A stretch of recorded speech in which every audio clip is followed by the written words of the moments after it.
नमस्कार दोस्तों, upgrade your skill YouTube channel में मैं आशीष कुमार आपका स्वागत करता हूं। आशा करता हूं आप सब स्वस्थ होंगे और अच्छे होंगे। दोस्तों, भौतिकी के क्लास में ये हमारा आज का तीसरा टॉपिक रहेगा, तीसरा पार्ट कह सकते हैं, जो कि है गति तथा बल, या इसे आप कह सकते हैं गति तथा बल के नियम। तो बिना लेट के आज का क्लास स्टार्ट करते हैं। पहले जान लेते हैं दोस्तों गति की परिभाषा। तो यदि किसी वस्तु की स्थिति में समय के साथ परिवर्तन हो रहा है, ठीक है, यदि किसी वस्तु की स्थिति में समय के साथ परिवर्तन हो रहा है तो इसे वस्तु की इस अवस्था को ही गति कहा जाता है। ठीक है, यदि किसी वस्तु की स्थिति में समय के साथ परिवर्तन हो रहा है तो वस्तु की इस अवस्था को ही गति कहा जाता है। उदाहरण जान लेते हैं, रोड पे चलती कार, पानी पे चलती नाव, ठीक है, या समुद्र में चलता जहाज, या हवा में उड़ता वायुयान, ये सब एक गति के उदाहरण हैं। आगे बढ़ते हैं। किसी वस्तु के वेग में किसी वस्तु में वेग का परिणाम बदलने, ठीक है, किसी वस्तु में वेग का परिणाम बदलने अर्थात वस्तु की गति को तेज या धीमा करना के लिए या उसकी गति की दिशा बदलने के लिए बल का प्रयोग होता है। ठीक है, किसी वस्तु में वेग का परिणाम बदलने के लिए या उसकी गति में दिशा बदलने के लिए बल का प्रयोग किया जाता है। आप यह भी जानते हैं कि किसी बल के प्रयोग द्वारा वस्तु का आकार या आकृति भी बदली जाती है। अब जानते हैं टाइप ऑफ मोशन या गति के प्रकार। यह कई प्रकार की होती है जो निम्न है। ठीक है, पहला है रेखी गति। रेखी गति उसे बोला जाता है दोस्तों जो एक ही लाइन में चलती है, जैसे कि चलती हुई कार या चलती हुई ट्रेन, ये सब इनकी गति रेखी गति कहलाती है। ठीक है, एक समान गति। दूसरा है एक समान गति। जब कोई वस्तु किसी निश्चित दिशा में समान समय में समान दूरी तय करती है तो ऐसी गति को एक समान गति बोला जाता है। असमान गति जस्ट उसके अपोजिट, जैसे कोई वस्तु किसी निश्चित दिशा में एक समान समय में अलग अलग दूरी तय करता है। ठीक है, यदि कोई वस्तु किसी निश्चित दिशा में समान समय में असमान दूरी तय करता है, अलग अलग दूरी तय करता है, तो ऐसी गति को असमान गति बोला जाता है। उदाहरण, यदि कोई वस्तु पहले घंटे में 10 किलोमीटर, दूसरे घंटे में 15 किलोमीटर, तीसरे घंटे में 8 किलोमीटर दूरी तय करता है तो उसकी इस गति को असमान गति कहा जाएगा। चौथा है अनियमित गति। जब कोई वस्तु चलती अवस्था में लगातार अपनी दिशा बदलती है, ठीक है, जब कोई वस्तु चलती अवस्था में लगातार अपना दिशा बदलता रहता है तो उसके इस गति को, ऐसे गति को असमान गति कहा जाता है। उदाहरण, जैसे फूलों पे मंडराती तितलियां। ठीक है, आगे बढ़ते हैं। गति के पांचवा टाइप वृत्तीय गति। जब कोई गतिमान वस्तु वृत्तीय मार्ग पे चलती है तो ऐसी गति को वृत्तीय गति कहते हैं। ठीक है, उदाहरण है इसके वृत्तीय गति के पृथ्वी की गति, लट्टू की गति आदि। ठीक है, यही सब एग्जाम्पल देके ही पूछ लिया जाता है दोस्तों कि ये कौन सी गति करते हैं करके। तो गति का डेफिनेशन आपको आना ही चाहिए। वृत्तीय गति क्या होता है, रेखी गति क्या होता है, असमान गति क्या होता है। आगे बढ़ते हैं। एक समान वृत्तीय गति। अब ये सब डेफिनेशन बताने की जरूरत ही नहीं है दोस्तों, इसी में ही छुपा हुआ है। जब कोई गतिमान वस्तु वृत्तीय मार्ग पर समान समय में समान दूरी तय करती है तो वस्तु की ऐसी गति को एक समान वृत्तीय गति कहते हैं। ठीक है, जैसे सूर्य के चारों ओर पृथ्वी की गति, ये समान वृत्तीय गति कहलाती है दोस्तों। वैसी बात करते हैं दोलन गति, जैसे पेंडुलम का या झूले का, तो ये सब दोलन गति कहलाते हैं। जब कोई वस्तु निश्चित बिंदु से ऊपर या नीचे, दाएं या बाएं चलती है तो ऐसी गति को दोलनीय गति कहते हैं। ठीक है, उदाहरण झूले की गति, सरल लोलक की गति आदि, ये सब दोलन गति कहलाती है। अब बात करें वस्तुओं को किसी आनत तल पर गति को देखकर गैलीलियो, ठीक है, ये रहे गैलीलियो, वस्तु की किसी आनत तल पर गति को देखकर गैलीलियो ने यह निष्कर्ष निकाला कि जब कोई बाह्य बल कार्य नहीं करता वस्तुएं एक निश्चित गति से चलती है। उन्होंने देखा कि कांच की गोली आनत तल, ठीक है, ये आनत तल पर लुढ़कती है तो उसका वेग बढ़ जाता है। ढलान से कोई वस्तु नीचे गिरेगा तो उसका वेग तो बढ़ेगा ही। ठीक है, जब यह कांच की गोली ऊपर की ओर चढ़ती है तब इसका वेग घटेगा। अब उसी के अपेक्ष में यदि पहले तो ऊपर से नीचे गिर रही थी, जब वो नीचे से ऊपर जाएगी तो कॉमन सी बात है उसकी गति कम होगी। गैलीलियो ने तर्क दिया कि जब गोली को बाईं ओर से छोड़ा जाता है तब यह ढाल पर नीचे की ओर लुढ़केगी और दाईं ओर से आनत तल पर उतना ही ऊंचाई तक जाएगी जितनी ऊंचाई से छोड़ा गया था। यदि दोनों ओर के तलों के झुकाव समान है तो गोली उतनी ही दूर चढ़ेगी जितनी दूरी से वह लुढ़की थी। ठीक है, याद रखेंगे। अब बात करते हैं दूरी। तो दूरी किसी दिए गए समय अंतराल में वस्तु द्वारा तय किए गए मार्ग की लंबाई को दूरी कहते हैं। ठीक है, किसी दिए गए समय अंतराल में वस्तु द्वारा तय की गई मार्ग की लंबाई को दूरी कहते हैं। यह एक अदिश राशि है। बस ये आप याद रखेंगे दोस्तों, दूरी कौन सी राशि है, ठीक है, या वेग कौन सी राशि है वगैरह, ये सब याद, इसी से ही प्रश्न पूछा जाता है और वह सदैव धनात्मक होती है। ठीक, ये भी याद रखेंगे। दूरी एक अदिश राशि है और सदैव धनात्मक होती है। विस्थापन, अब जानते हैं विस्थापन क्या होता है। किसी विशेष दिशा में गतिशील वस्तु के स्थित परिवर्तन को उसका विस्थापन कहते हैं। ठीक है, किसी विशेष दिशा में गतिशील वस्तु के स्थिति परिवर्तन को उसका विस्थापन कहते हैं और विस्थापन एक सदिश राशि है। याद रखेंगे, विस्थापन एक सदिश राशि है। ठीक है, ज्ञातव्य है कि दूरी व विस्थापन में मुख्य अंतर यह है कि वस्तु का विस्थापन धनात्मक, ऋणात्मक व शून्य कुछ भी हो सकता है, परंतु दूरी सदैव धनात्मक होगी। जैसे हम किसी पत्थर को पृथ्वी के 1 मीटर की ऊंचाई तक फेंकते हैं तथा पत्थर पुनः अपने स्थान पर वापस लौट आता है, इस दशा में पत्थर का विस्थापन तो शून्य होगा परंतु उसके द्वारा चली गई कुल दूरी 2 मीटर होगी।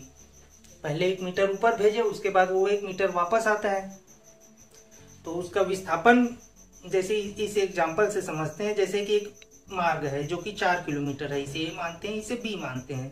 अब ये हम पे डिपेंड करता है, हम इस 4 किलोमीटर को ऐसे सीधा चल के भी पूरा कर सकते हैं या फिर ऐसे ऊपर नीचे करके भी चलेंगे।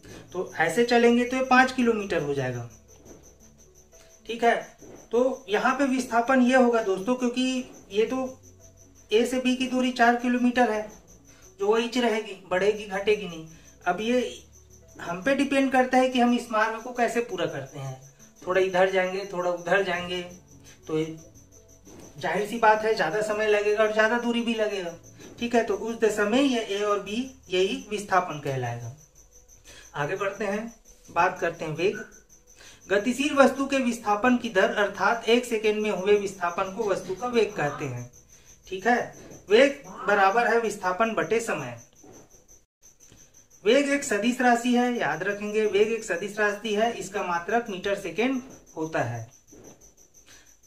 वस्तु का वेग धनात्मक ऋणात्मक दोनों हो सकता है। ठीक है, जो वेग है, जो चाल है, धनात्मक पहले ज्यादा भी हो सकती है, मतलब ये जरूरी नहीं कि जिस चाल में चले उसी चाल में ही रहे। ठीक है, कहीं पे चढ़ाव आ गया तो चाल ऑटोमेटिक कम हो जाएगा, वेग कम हो जाएगा, ढलान आ गया तो चाल ऑटोमेटिक बढ़ जाएगा। ठीक है, तो ये वेग है जो धनात्मक ऋणात्मक कुछ भी हो सकता है और विस्थापन सदैव धनात्मक रहता है। जो बोला दूरी तो जितना है उतना ही रहेगा। बात करते हैं चाल। किसी गतिमान वस्तु की स्थिति परिवर्तन की दर अर्थात 1 सेकेंड में चली गई दूरी वस्तु की चाल कहते हैं। ठीक है, किसी गतिमान वस्तु की स्थिति परिवर्तन की दर अर्थात 1 सेकेंड में चली गई दूरी को उस वस्तु की चाल कहते हैं। चाल बराबर है चली गई दूरी बटे समय। ठीक है, चाल एक अदिश राशि है, याद रखेंगे, चाल एक अदिश राशि है और सदैव धनात्मक होगी। अब चाल चल रहा है तो माइनस में तो आएगा नहीं।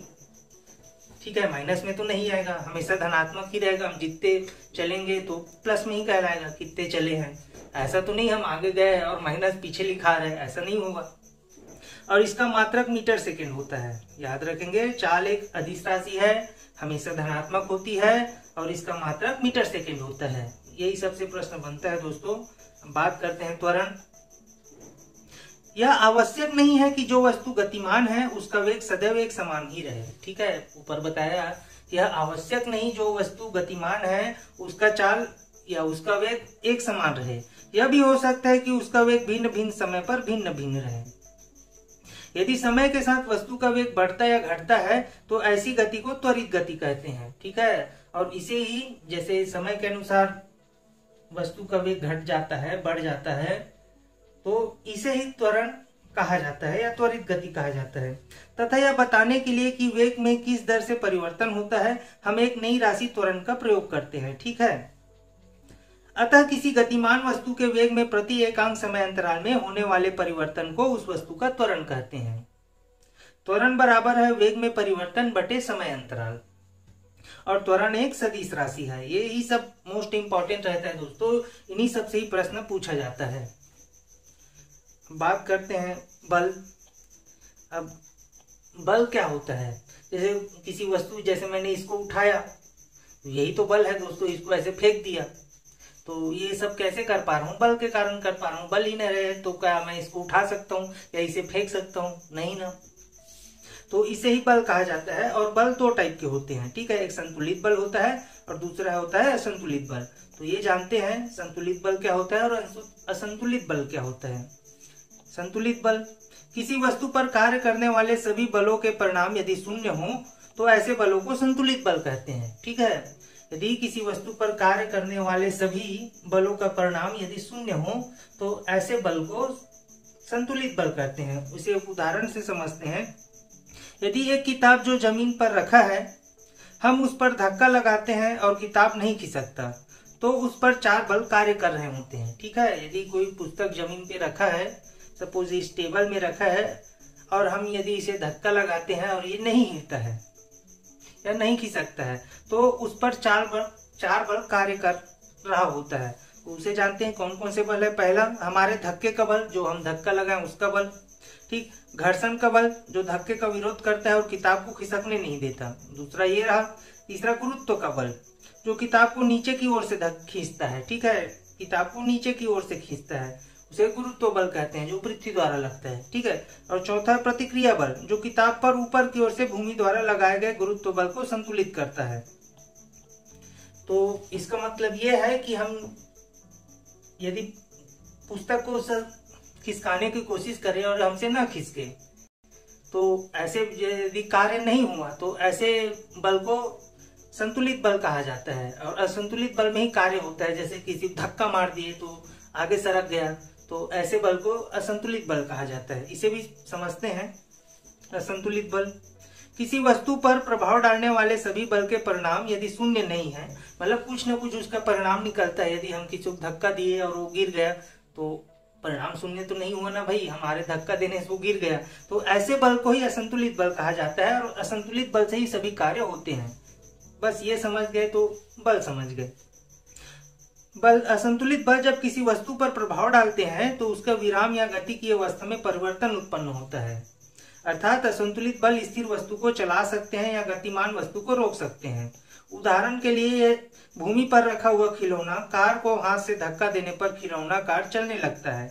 इस स्थिति में खिलौना कार पर 4 बल काम करते हैं। ठीक है, हमारे धक्के का बल, दूसरा घर्षण का बल, तीसरा गुरुत्व का बल और चौथा भूमि प्रतिक्रिया का बल। ठीक है, तो संतुलित बल में कार्य नहीं होता है, ये समझने वाली बात है। ठीक है, जो करते हैं उसका कुछ परिणाम नहीं निकलता। जैसे कि पत्थर गड़ा है, बहुत भारी है, अब हम उसे धक्का दे रहे हैं तो हिलेगा भी नहीं। तो ऐसे बल को बोलेंगे असंतुलित बल, संतुलित बल। और यदि हमारे धक्के देने से पत्थर उखड़ गया या थोड़ा दूर फेंका गया तो ऐसे बल को बोलेंगे असंतुलित बल। अब बात करते हैं गति के नियम की। वो तो थी गति के प्रकार।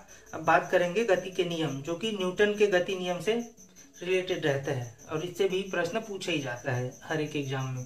तो अच्छे से पढ़ेंगे। गति का प्रथम नियम या जड़त्व का नियम। ठीक है, गति के प्रथम नियम को ही जड़त्व का नियम बोला जाता है और गति के इस प्रथम नियम से ही बल की परिभाषा निकल के आती है। तो बात करते हैं गति के प्रथम नियम। यदि कोई व्यक्ति स्थिर अवस्था या विराम अवस्था में है तो वह स्थिर अवस्था में ही रहेगा, और यदि वस्तु एक समान गति की अवस्था में है तो वह समान रूप से गतिशील ही रहेगा जब तक उस वस्तु पर कोई बाह्य बल कार्यरत न हो। कहने का मतलब ये है, यदि ये पेन ऐसे रखाया है तो ये ऐसी अवस्था में रहेगा। यदि यह गतिमान है तो गतिमान ही अवस्था में रहेगा। अब आप बोलोगे ऐसे फेंक देंगे तो एक जगह जाकर रुक जाएगा, तो रुकेगा इसलिए दोस्तों क्योंकि घर्षण उत्पन्न होगा, जो घर्षण के कारण आगे पढ़ेंगे हम घर्षण के बारे में विस्तार से, जिसके चलते रुक जाएगा। यदि घर्षण जैसा कुछ नहीं होता तो यदि फेंक देते तो चलते ही रहता है, रुकते नहीं। ठीक है, वस्तु के विराम अवस्था में रहने या एक समान वेग से गतिशील रहने की प्रवृत्ति, अर्थात यदि विराम अवस्था में है या गतिशील अवस्था में है, इस प्रवृत्ति अपनी मूल अवस्था को बनाए रखने की प्रवृत्ति को, यदि ये रुका हुआ है तो रुका हुआ ही चाहेगा, या फिर चलायमान है तो गति वाली अवस्था में चाहेगा, और इसी अवस्था को ही जड़त्व का नियम कहा जाता है। इसे कुछ उदाहरण द्वारा समझते हैं, जड़त्व के कुछ उदाहरण। जब कोई गाड़ी विराम अवस्था से अचानक चलना शुरू करता है तो उसमें बैठे यात्री जड़त्व के कारण अपनी विराम अवस्था की स्थिति को पूर्ववत रखना चाहता है, किंतु गाड़ी के अचानक गतिक अवस्था में आते ही यात्री पीछे की ओर झुक जाता है। ठीक है, यही सब प्रश्न पूछा जाता है दोस्तों, और ये होता है जड़त्व के कारण। ठीक है, यदि कोई गाड़ी विराम अवस्था में है, अब हम उसमें खड़े हैं, अब अचानक गाड़ी स्टार्ट हो गई, आगे बढ़ी, तो हम थोड़ा पीछे सरक जाएंगे, क्योंकि जो है हमारे पैर रहेगा ये जड़त्व में रहेगा। ठीक है, वो वही अवस्था सीधा खड़े रहने वाली अवस्था में रहना चाहेगा, लेकिन अचानक गाड़ी स्टार्ट हो गई तो ये पीछे तरफ झुक जाएगा। ठीक है, क्योंकि ऊपर वाला पोर्शन जड़त्व में नहीं चाहेगा ना, जड़त्व के पोजीशन में ये पैर रहेगा हमारा, इसलिए हम थोड़ा पीछे की ओर झुक जाते हैं। ठीक, चलती हुई गाड़ी में अचानक ब्रेक लगाए जाने पर गाड़ी की सीट में बैठे व्यक्ति आगे की ओर झुक जाता है। ठीक है, अब गाड़ी समान रूप से ऐसे चल रही है, अचानक ब्रेक लगे तो थोड़ा झुक जाते हैं, क्योंकि हम आगे ही बढ़ रहे हैं, इसलिए ये सब होता है जड़त्व के नियम के कारण। ठीक है, आगे बढ़ते हैं, बात करते हैं गति के द्वितीय नियम। न्यूटन के गति के द्वितीय नियम के अनुसार किसी वस्तु पर आरोपित बल F उस वस्तु के द्रव्यमान m तथा त्वरण a के गुणनफल के बराबर होता है। बल का गुरुत्वीय मात्रक किलोग्राम भार होता है। याद रखेंगे, बल का गुरुत्वीय मात्रक किलोग्राम भार होता है। किसी वस्तु के संवेग परिवर्तन की दर उस वस्तु पर लगने वाले असंतुलित बल के समानुपाती होता है। ठीक है, किसी वस्तु के संवेग परिवर्तन की दर उस वस्तु पर लगने वाले असंतुलित बल के समानुपाती होते हैं तथा बल की दिशा में ही होती है। ठीक है, भार, किसी वस्तु पर लगने वाले गुरुत्वीय बल को ही उस वस्तु का भार कहा जाता है। ठीक है, गुरुत्वीय बल बराबर है द्रव्यमान गुणा गुरुत्वीय त्वरण। गति के द्वितीय नियम के उदाहरण जान लेते हैं। क्रिकेट के खेल में क्षेत्ररक्षक जब तेजी से आती हुई गेंद को कैच करता है तो अपने हाथों को गेंद के वेग की दिशा में पीछे की ओर करते हुए कैच पकड़ता है। ठीक है, आप देखे होंगे, क्रिकेट तो खेले होंगे, जैसे ऊपर से आ रही बॉल, तो क्रिकेट खेलते हुए यदि कैच लेना हो तो हम ऐसे खींचते हैं अपने तरफ। ठीक है, तो ये द्वितीय नियम के अनुसार होता है ये सब, ताकि चोट ना लगे, और हम उसी वेग से ऐसे खींचेंगे तो मतलब कोई प्रेशर नहीं पड़ेगा, सीधा हमारे हाथों में आ जाएगा। ठीक है, और यदि बाल उधर से आ रही है, हम इधर से ऐसे धक्का दे रहे हैं तो और कहीं चला जाएगा। ये तो आप समझ ही गए होंगे। कराटे के खिलाड़ी हाथ के प्रहार से एक ही झटके से बर्फ की सिल्ली या ईंटों की पट्टी को तोड़ देते हैं। ठीक है, ये रहे गति के द्वितीय नियम के उदाहरण, और इन्हीं सबसे ही प्रश्न पूछा जाता है दोस्तों। ये सब दे देंगे और आपसे पूछ लिया जाएगा ये गति के कौन से नियम के उदाहरण हैं, तो ये सब बारीकी से पढ़ेंगे और उदाहरण से ही प्रश्न आता है। कील को दीवार में ज्यादा गहराई तक गाड़ने के लिए भारी हथौड़े से प्रहार किया जाता है। ठीक, ये तो थी गति के द्वितीय नियम। अब बात करते हैं गति के तृतीय नियम की, जो कि है क्रिया प्रतिक्रिया के नियम। ठीक है, ये तो आप जानते ही होंगे। गति के तृतीय नियम के अनुसार एक वस्तु दूसरी वस्तु पर क्रिया रूप में जितना बल लगाता है, दूसरी वस्तु भी उतना ही बल विपरीत दिशा में प्रतिक्रिया के रूप में लगाता है। ठीक है, अतः इस नियम को क्रिया प्रतिक्रिया का नियम कहा जाता है। अब इसके भी कुछ उदाहरण देख लेते हैं। ठीक, बंदूक से जब गोली छोड़ी जाती है तो बंदूक द्वारा गोली पर एक बल आगे की ओर आरोपित होता है, जबकि गोली भी बंदूक पर एक समान परंतु विपरीत दिशा में प्रतिक्रिया बल लगाती है। ठीक है, जब हम बंदूक से गोली छोड़ते हैं, फायर करते हैं, तो जो गोली है वो तो आगे जाती है, लेकिन उसके आगे जाते ही हमें पीछे की तरफ थोड़ा झटका लगता है। ठीक है, तो यही है दोस्तों क्रिया के प्रतिक्रिया नियम, अर्थात तीसरा नियम। ठीक है, जिससे बंदूक पर भी पीछे की ओर झटका लगता है। रॉकेट की गति, उससे निकलने वाले गैसों, ठीक है, जैसे ये रॉकेट रहा तो इसका ये गैस जो निकल रही है बहुत इंपॉर्टेंट होता है दोस्तों। इसी के चलते ऊपर प्रेशर बनता है और रॉकेट ऊपर आकाश में चला जाता है। ठीक है, नाव को जल में चलाने के लिए चप्पू से पानी को पीछे की ओर धकेला जाता है, ये तो आप देखे ही होंगे।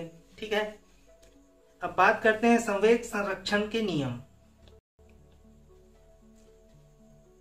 यदि एक या एक से अधिक वस्तुओं के निकाय पर कोई असंतुलित बल कार्य न कर रहा हो तो निकाय का कुल संवेग संरक्षित रहता है, अतः इसे संवेग संरक्षण का नियम कहा जाता है। ठीक है, यदि एक या एक से अधिक वस्तु के निकाय पर कोई असंतुलित बल कार्य न कर रहा हो तो निकाय का कुल संवेग संरक्षित रहता है, अतः इसे संवेग संरक्षण का नियम कहा जाता है।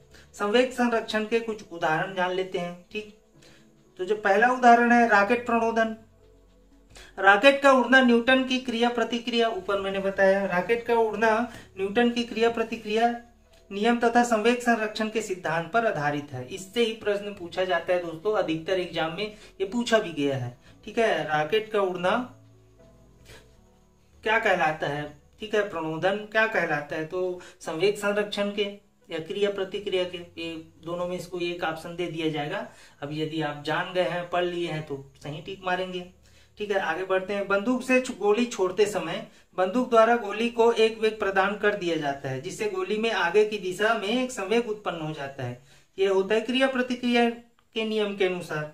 ठीक है, गोली भी बंदूक को पीछे की ओर धकेलती है, जिससे बंदूक को भी पीछे की दिशा में एक संवेग प्राप्त होता है। ठीक है, बात करते हैं घर्षण। घर्षण क्या होता है? क्षैतिज तल पर रखी हुई एक वस्तु की यदि किसी वेग से गति कराई जाए तो थोड़े समय के पश्चात वस्तु विराम अवस्था में आ जाती है।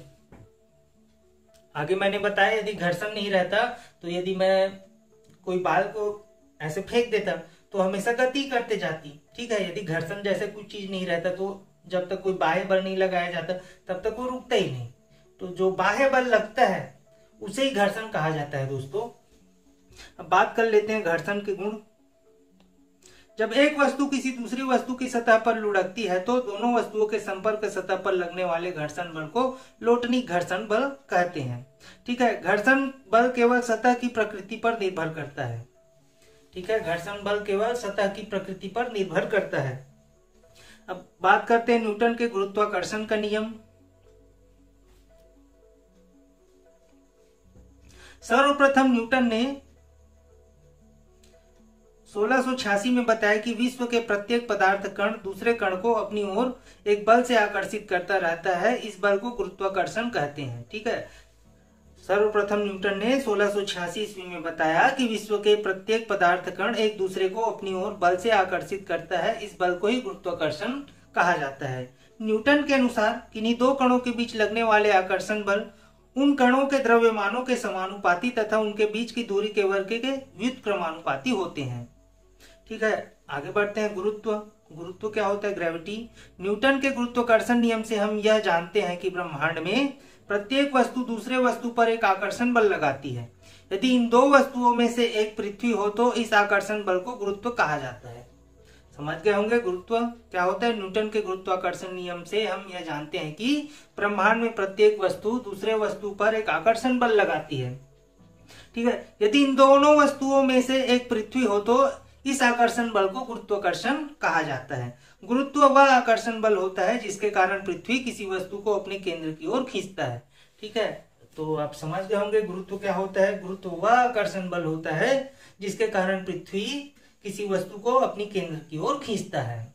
यदि हम कोई चीज ऊपर फेंके और यदि वह नीचे गिरता है तो ये वही बल होता है दोस्तों जिसके द्वारा पृथ्वी किसी वस्तु को अपनी ओर नीचे खींचता है। अब बात करते हैं पलायन वेग। तो पलायन वेग वह होती है दोस्तों जो वस्तु को पृथ्वी की सतह से ऊपर की ओर फेंकने पर यदि वह वस्तु वापस पृथ्वी में ना आए, गुरुत्वाकर्षण की जो एक सीमा है उसको पार करके आगे निकल जाए तो पृथ्वी पर आएगा ही नहीं। ठीक है, तो इसी वेग को ही पलायन वेग कहा जाता है। ठीक है, पलायन वेग पिंड के द्रव्यमान पर निर्भर नहीं करता। याद रखेंगे, पलायन वेग पिंड के द्रव्यमान पर निर्भर नहीं करता। गुरुत्वीय त्वरण g तथा पृथ्वी की त्रिज्या r का मान रखने पर पलायन वेग ve का मान 11.2 किलोमीटर सेकेंड प्राप्त होता है। ठीक है, अधिकतर एग्जाम में यही पूछ लिया जाता है दोस्तों, पलायन वेग का मान कितना होता है, तो 11.2 किलोमीटर सेकेंड प्राप्त होता है। ठीक है, 11.2 यदि इस स्पीड में यदि वस्तु को पृथ्वी से बाहर फेंका जाए तो वह कभी पृथ्वी पर वापस लौट के नहीं आएगी। ठीक है, याद रखेंगे। तो 11.2 किलोमीटर सेकेंड या इससे अधिक के वेग में ऊर्ध्वाधर दिशा में फेंकी गई वस्तु पृथ्वी पर कभी वापस नहीं आएगा।